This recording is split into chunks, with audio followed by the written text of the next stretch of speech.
The views, information, and opinions expressed during the following program are solely those of the individuals involved and do not necessarily represent the views of Access Communications, its representatives, or its employees.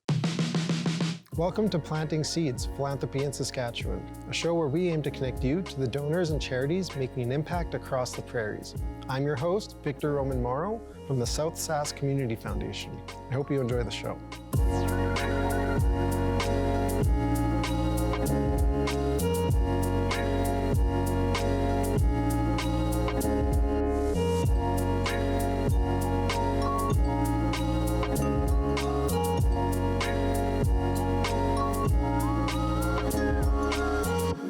Thanks for joining us today. I'm lucky to be joined here by John Bailey, who is the CEO of the Regina Food Bank. And the food bank is kind of one of the more prominent, I think, charities that people know about in their communities generally, especially here in Regina. And part of the reason why we wanted to invite John on is because, we talk about this all the time on the show, but our vital signs research, growingfuturesreport.ca. That's the website to get there.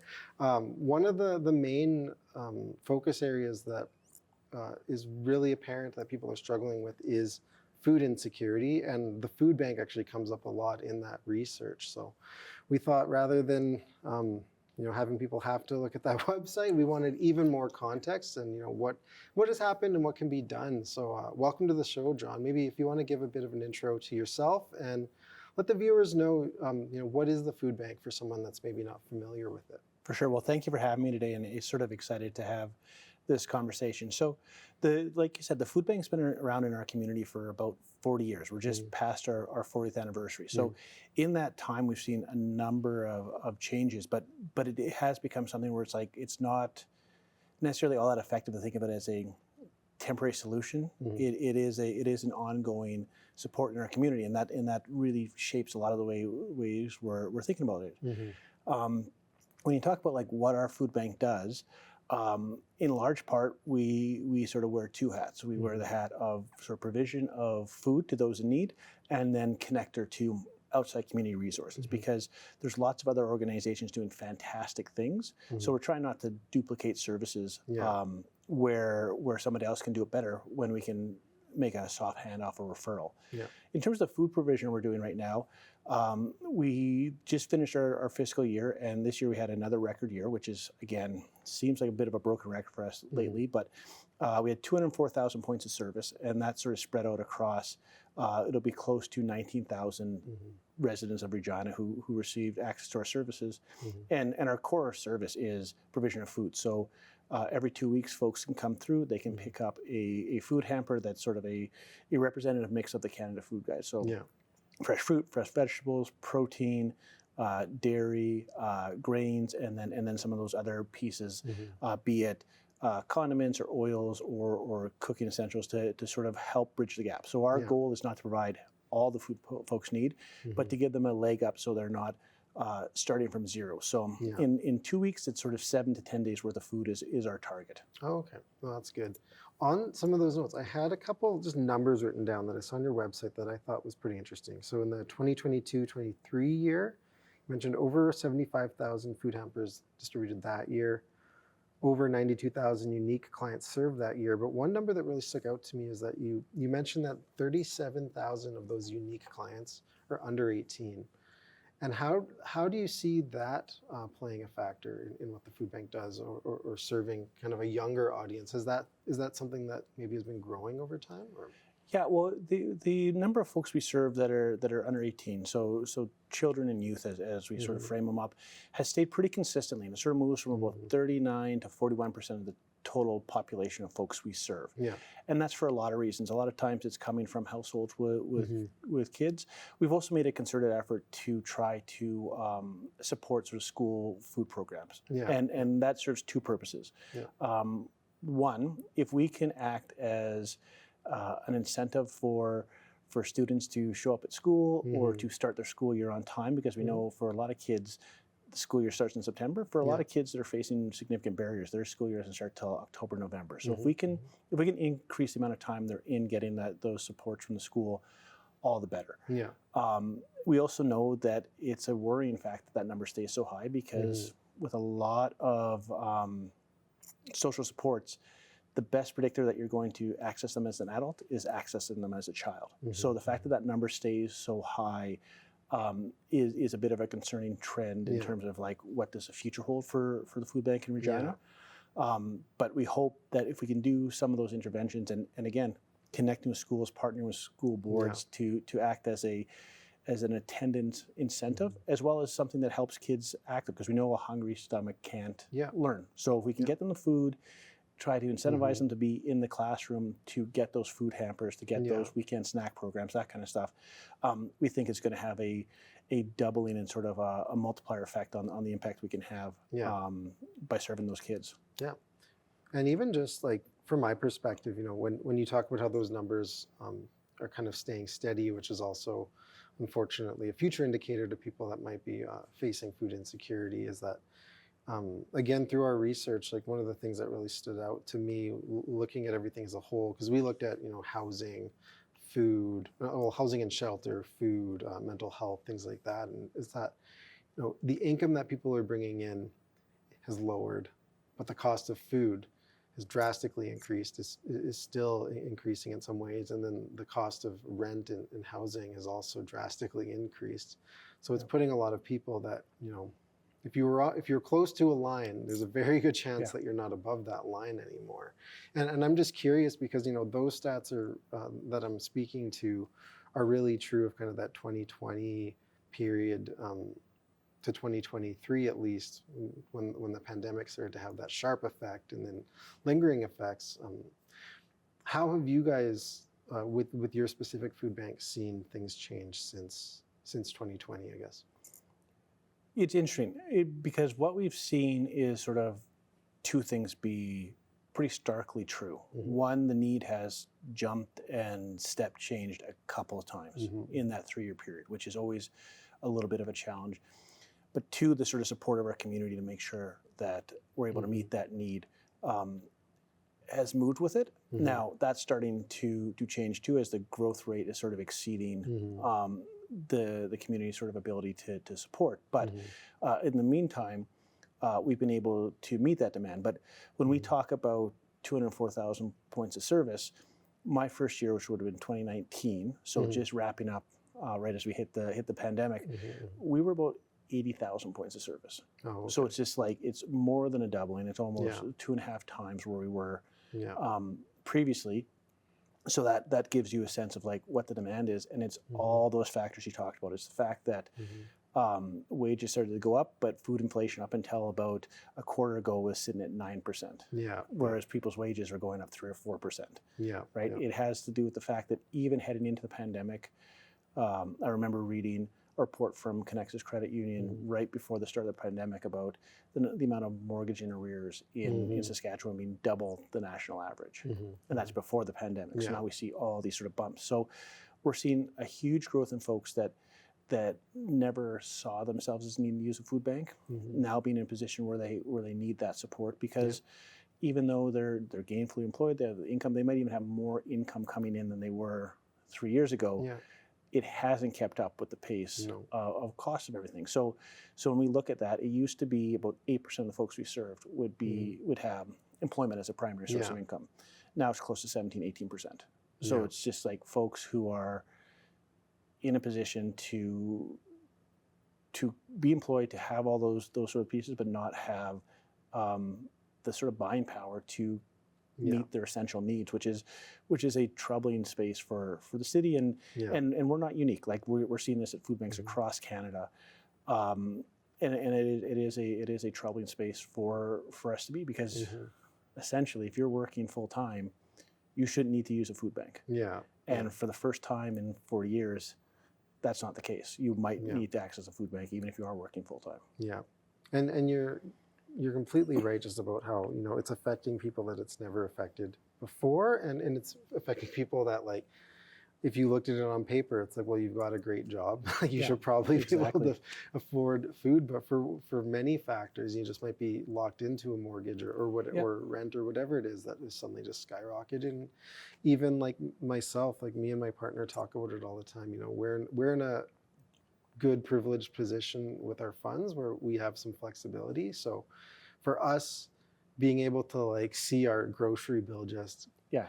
go off the charts, it meant that we could look, for one, we had the room to increase our budget a bit, but even us, we had to look and be like, okay, like, well, we used to buy this, maybe there's something that's a little bit cheaper, Yeah. a little bit less nutritional that we can buy. And I know that one of the things that's happening is if you want to feed your family and you don't have the means to keep up with this growth, is that nutrition, especially for kids, becomes a big issue because you just have to buy something that's less nutritional in order to just be able to get something on the table, right? And do you guys have any kind of stats on your end where you look at kind of nutrition in kids, or would that be more some of your partner organizations? Yeah, so a lot of that would be part of our partner organizations. We rely on them a fair bit. What we do know is just what you said, that the trends on a macro sense are that people are substituting fresh for processed, and they're sacrificing on some of the things that they'd like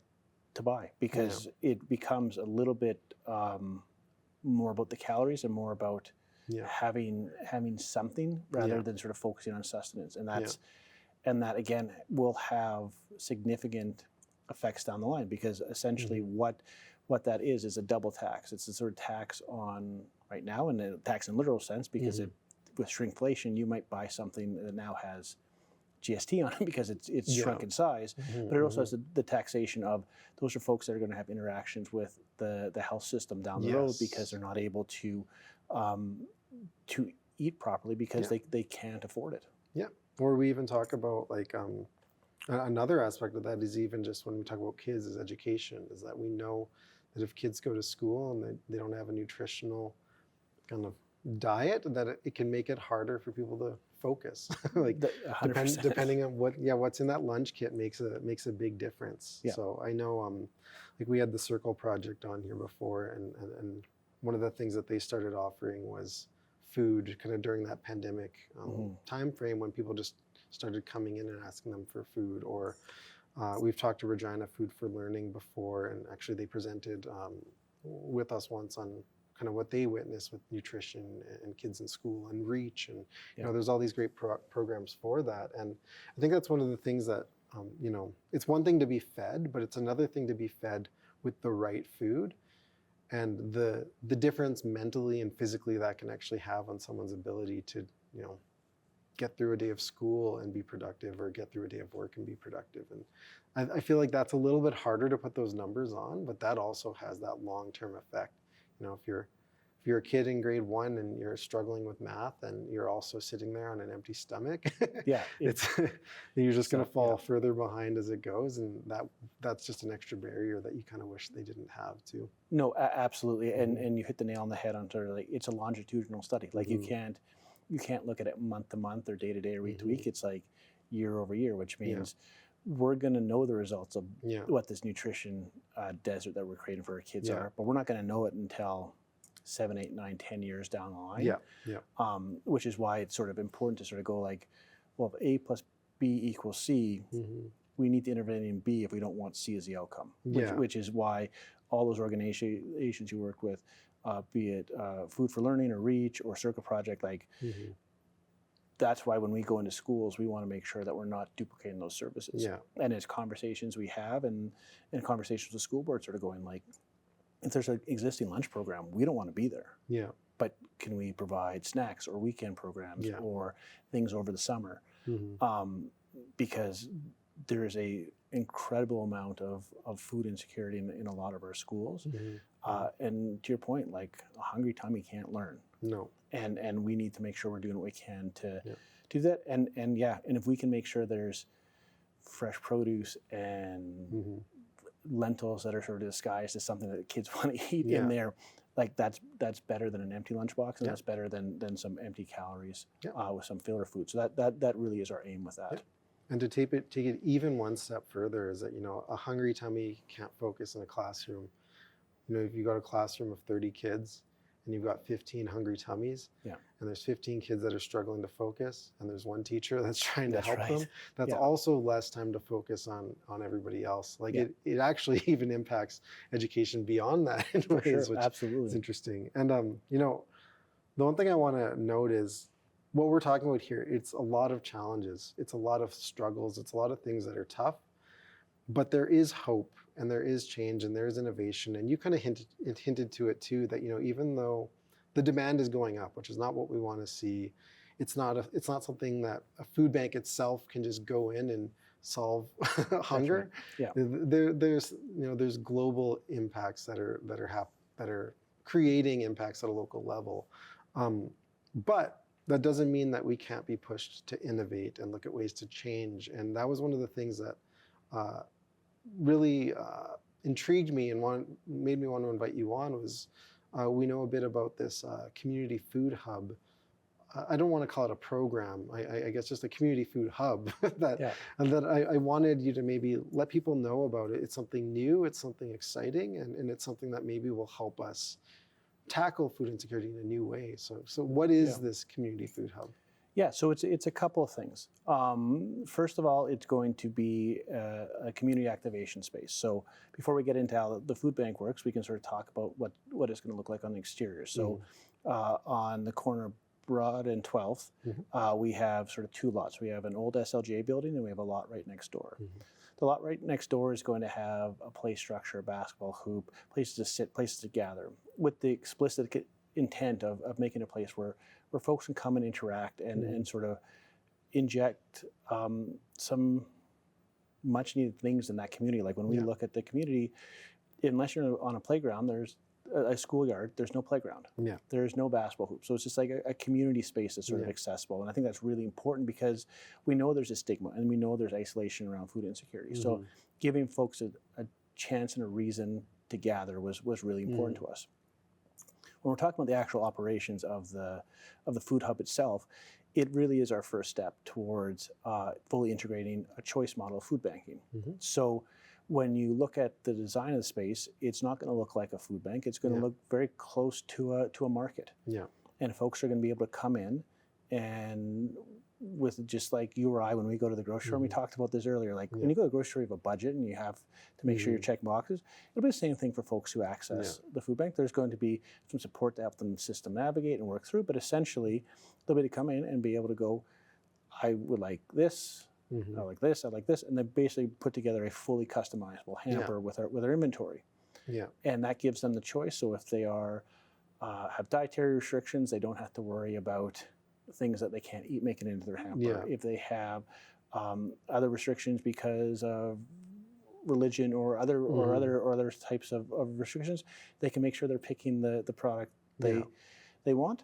And at the end of the day, they're able to go in and have a much less actually institutionalized experience. Yeah. It's much more based on choice. It's much more based on empowerment and autonomy.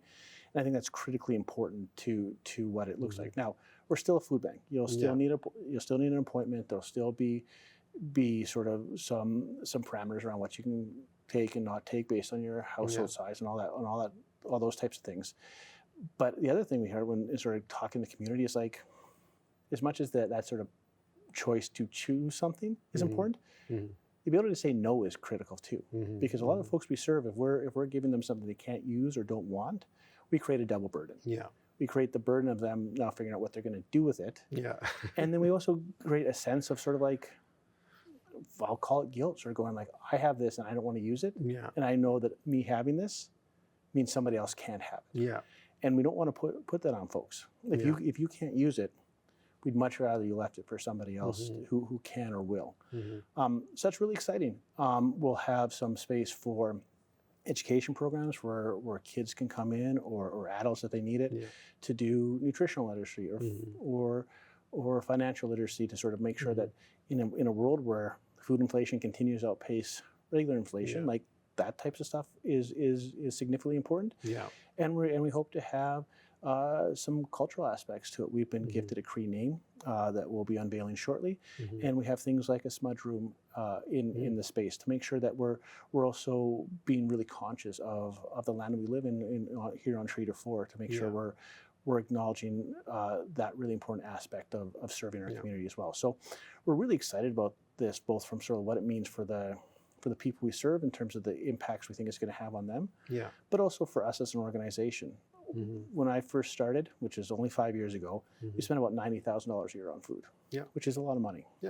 This last fiscal year, we were almost 1.1 million on food. So it's just like, if we're going to be spending that much money on food, we want to make sure we're spending it on what folks can use and need, as opposed to us sort of trying to make sure we're filling out a Canada Food Guide appropriately, and not necessarily having an opportunity for that real-time input from the folks we serve, saying like, actually, we don't need this product, or we'd rather have more of that product. And to make sure I'm kind of understanding it properly too, is right now, if people go to the current location for the for the food bank, which it will still exist, correct? Yes, absolutely. It's you make your appointment and you get your hamper, and your hamper is set. Like, you are given these ingredients. This is what you get.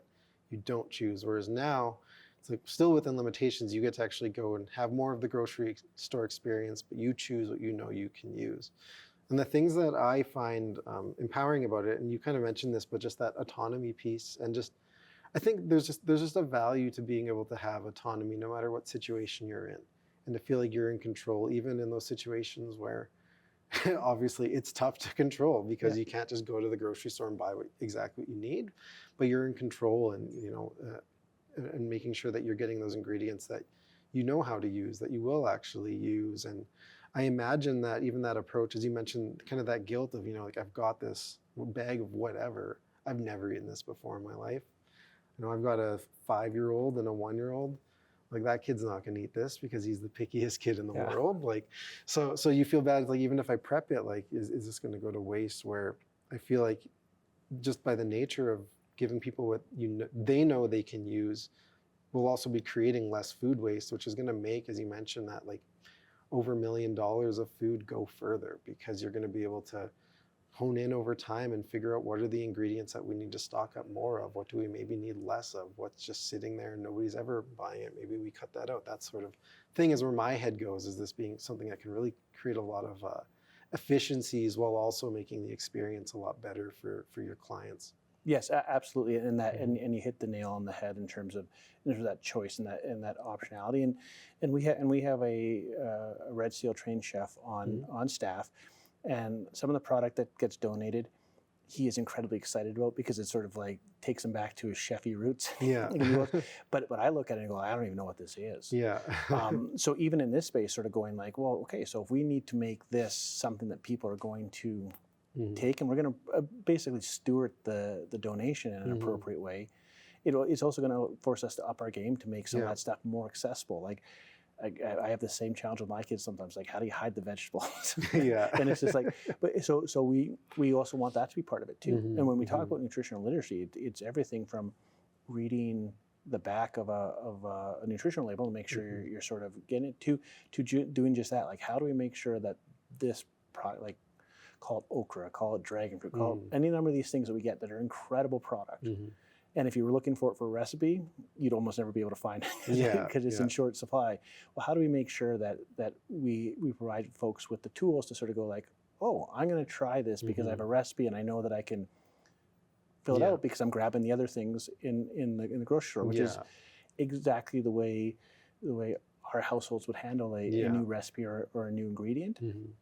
And I think the other thing about it that we're excited about is, because you're sort of have more choice, and because it's sort of not institutionalized, like, here's what you get and then pack it and go away. We also think that it's sort of prepping folks for how shopping and stuff works, because as much as we want to make sure we're there to support people, we don't want to get bigger, which means we need to make sure folks are graduating from our support into not needing that sort of life independent of using a food bank. And by making that part of it, it makes the jump from shopping at the Regina Food Bank, that jump gets much shorter if you're at Sherwood Co-op Yeah. or a Superstore or a Sobeys, where it's sort of like, okay, this is not as foreign now as it was when you're sort of used to coming in and collecting a box and packing it into a bag and then going on to the next challenge in your day. Yeah. No, it's incredible. And as we kind of wind it down here, I really want to focus, I think, last just on, you mentioned that kind of 90,000 to over 1 million in food. That food doesn't come out of nowhere. That money that you need to spend on that doesn't come out of nowhere. So, you've seen a lot of growth. I think food security is very prominent, but what's a call to action? Like, how can people get involved with you, whether it be donating or partnering or finding innovative ways? Like, how can someone listening to this say, yes, I want to be part of this new community food hub? What can I do? Yeah, so I think there's a couple ways for folks.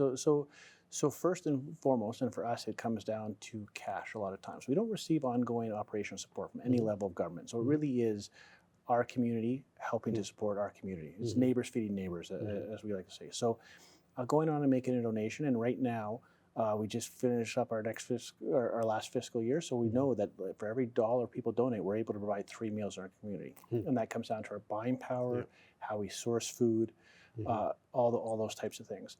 So that's first and foremost front of mind. Yeah. The other piece that's really important is volunteering your time. That donation of time is incredibly important to us, and is going to be incredibly important at the Community Food Hub, in also our existing operations. Yeah. Coming in can make a huge difference in the lives of the folks we serve, because it gives us more resources to make sure we're supporting folks, to make sure that their time with us is empowering and welcoming, which I think is really important. And the other piece is lending your voice to advocacy. And if you go to reginafoodbank.ca, there's all sorts of ways to advocate. And most of the time, we're not asking you to advocate for the food bank. We're asking you to advocate for other types of programming, be it living wage, be it access to childcare, that will allow folks to break the cycle of dependency on a food bank. Yeah. It's got almost nothing to do with food, because we truly believe nobody comes to the food bank because they're hungry. They come because some other parts of our social support system have broken down for them. And we're there to make sure, as a safety net, so they can get a hand up and get back into not being reliant. So I think that advocacy piece is really important, because that really is a long range thing. We talked about some other long range things. We need that going forward, because otherwise the numbers will just continue to grow if we don't have some of those policy interventions to help folks find their way to not needing a food bank. Perfect. So support the food bank, but also don't forget to support the systems around it to stop people from having to use it, and then things will get better. Well, thanks a lot, John. It's been awesome to have you on, and I think there's so much to learn. As always, I want to keep talking for another half hour, but I just want to thank you a lot for coming on, and I hope people learned a bit, and I'm excited to see that food hub when it opens. Awesome. Well, thanks for having me, and we'd be happy to give you a tour anytime. Absolutely. Thanks for tuning in. If you'd like to learn more about how you can make an impact in your community, visit us online at sscf.ca, or look for us on social media by searching the South Sask Community Foundation on Facebook, Instagram, LinkedIn, or YouTube.